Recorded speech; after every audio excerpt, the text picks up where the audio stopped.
আপনারা যারা আমার লং ভিডিওটি দেখেছিলেন তারা বলতে পারবেন সেদিন কি হয়েছিল।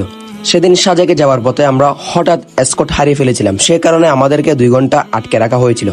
সময়টা থেমে থাকলেও আমার ভেতরের ডাকে সাড়া দিতে দেরি করেনি। জুমার নামাজের সময় হয়ে গিয়েছিল, সামনেই চোখে পড়লো সেনাবাহিনীর ক্যাম্প। এখন খুঁজতেছি একটি মসজিদ, চারপাশে পাহাড়, কোথায় মসজিদ দেখা যায় সেটা দেখতেছি। একটু দূরে চোখ পড়লে দেখা যায় একটি ছোট্ট মসজিদ, যেখান থেকে জুমার বয়ানের আওয়াজ আসছে।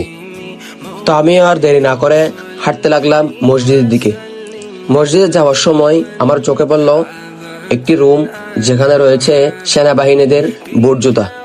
যাই হোক, শেষ পর্যন্ত আমি একটি মসজিদ পেয়ে গেছি। এখন আমি মসজিদের দিকে আগাচ্ছি, আপনারা দেখতে থাকুন ভিডিওটি। তো গাইস, আপনারা ভিডিওটি দেখতে দেখতে একটি হাদিস শরীফ শ্রবণ করুন। যেহেতু আজকে শুক্রবার, জুমার শরীফের অনেক ফজিলত রয়েছে। আল্লাহ পাকের রসুল সাল্লাল্লাহু তাআলা আলাইহি সাল্লাম ইরশাদ করেন, যে ব্যক্তি জুমার দিনে আমার উপর 80 বার দুরূদ শরীফ পাঠ করবে, আল্লাহ তাআলা তার 80 বছরের গুনাহকে মাফ করে দিবেন।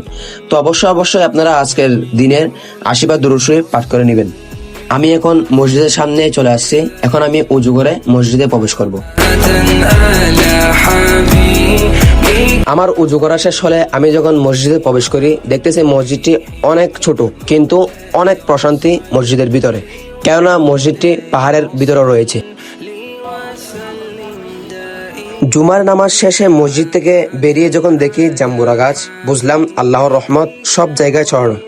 একটা জুমা এবং একটা গাছ, একটা শিক্ষা, সাজেকের পাহাড়ে পাওয়া এক বিশেষ জুমার গল্প। সবার জন্য আজকের জুমার দিনটি হোক রহমত, বরকত ও মাগফিরাতের। আল্লাহ যেন আমাদের সকল গুনাহ মাফ করে দেন এবং ঈমানের উপর কবুল করে নেন। আজকের এই পবিত্র জুমার দিনে তুমি, আমি, আমরা সবাই আল্লাহর রহমতের ছায়া থাকি। সবাইকে জানাই আজকের পবিত্র জুম্মা মুবারক। ধন্যবাদ শেষ পর্যন্ত ভিডিওটি দেখার জন্য।